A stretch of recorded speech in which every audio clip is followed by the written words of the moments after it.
Всичко, което ежедневно приемаме, се обработва от храносмилателния тракт, за да се превърне в енергия и градивни елементи за тялото ни. Правилното храносмилане е сложен процес.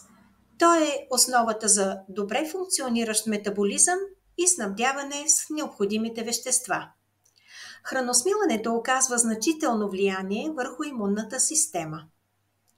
През октомври можем да се възползваме от офертите за храносмилателната система, които са на промоция през целия месец, а именно лек благотворен чай, фибри за намаляване на апетита и пробиотик Про12. Чаят е много подходящ в ежедневието и оптимален по време на диета. Той е специална комбинация от различни билки, като зелен чай, листа от мате, кора от лапачо, ройбос, лимонова трева и сладък корен. Фибрите са много подходящи при хора, които имат пристъпи на силен глад. Те действат за общото благосъстояние в ежедневието. Подсладени с натурална стевия, намаляват силния апетит и засищат с малко калории. Фибрите са от 3 различни източника – брашно от Рошков, гума-гуар и брашно от дяволски език. Това е една перфектна добавка при бедно на фибри хранене. Също така те ще регулират нивата на кръвната захар, както и метаболизма.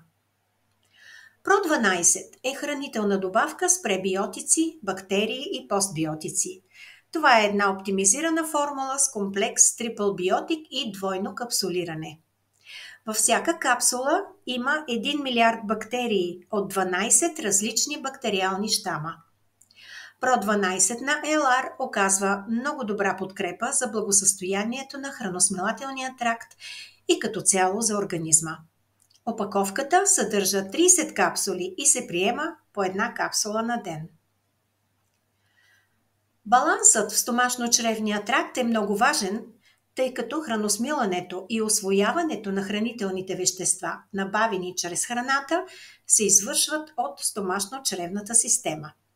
Стомашно-чревният тракт представлява един вид бариера, която възпрепятства навлизането на фактори, които могат да бъдат вредни за човешкия организъм.